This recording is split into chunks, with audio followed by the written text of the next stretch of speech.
গরমে যা অবস্থা, না খেতে পারে তেল, না খেতে পারে জাল।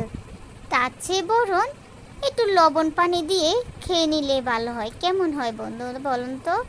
তেলে আর জালে না খেয়ে আমরা হালকা পাতলা ঝোলের তরকারি আসলে এই গরমে খেলেই ভালো হয়। তাই ভাবলাম আজকে একটু চিংড়ি ঢেঁড়স রান্না করি অন্যভাবে। সবাই দেখি রান্না করে ফেলতেছে, সবাই ভাইরাল হয়ে যাচ্ছে ঢেঁড়স রান্না করে। তা আমি ভাবলাম আমি বাদ যাব কেন বাপু, আমি একটু রান্না করে ফেলি। একটু ছ্যাঁত ছ্যাঁত করে একটু দিয়ে দিলাম কয়টা ঢেঁড়স। তো দেখি বাপু হয়েছে কিনা, একটু দেখি হয়ে গিয়েছে, একটু উঠে নিলাম। তো ঢেঁড়স খালি কি আর রান্না করা যায় নাকি? ঢেঁড়স তো একটু ডালও দিয়ে রান্না করা যায়। তাই ভাবলাম আমি একটু চিংড়ি মাছ দিয়ে রান্না করি। একটু স্যাঁত স্যাঁত করি চিংড়ি মাছটারও একটু একটু আলতো করে ভেজে নিয়েছি।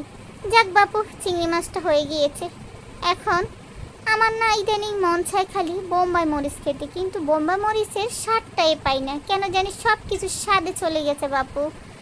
তো দিয়ে দিলাম বড় বড় করে টমেটো, সাথে দিলাম একটু রসুন বাটা। রসুন বাটা আবার না দিলে কেমন জানি ভালোই লাগে না তরকারি বাপু।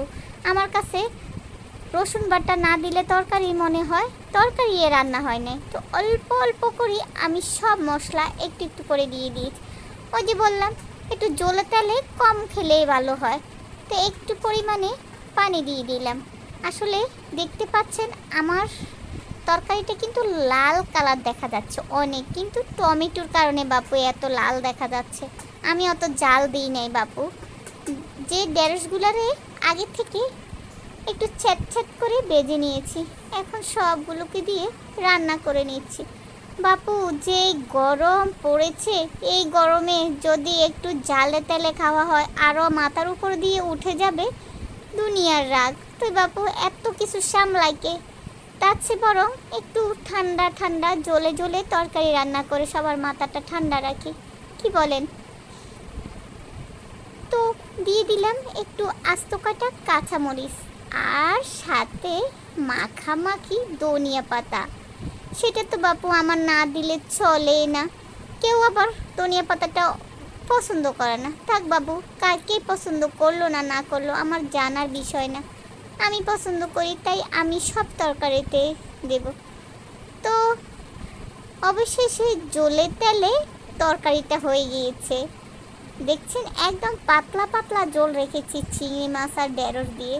এরকম করে জ্বলে তেলের তরকারিটা সবাই বাসায় করার চেষ্টা করবেন। আসলে তাই এত জালে তেলেরও রান্নারও দরকার নেই, বাইরের সব গরম আপনার উপর আসি পড়ারও দরকার নেই। তাই ভাবলাম আমি একটু ঠান্ডা হয়ে নেই বাপু। আমি সবাই তো গরম হয়ে যায়, আমি একটু আইসক্রিম খেয়ে যদি ঠান্ডা হই আর কি। তো আসলে বেশি বেশি করে সবাই পানি খাবেন, শরবত খাবেন, ঘরে থাকবেন, সুস্থ থাকবেন। আল্লাহ হাফেজ, আসসালামু আলাইকুম।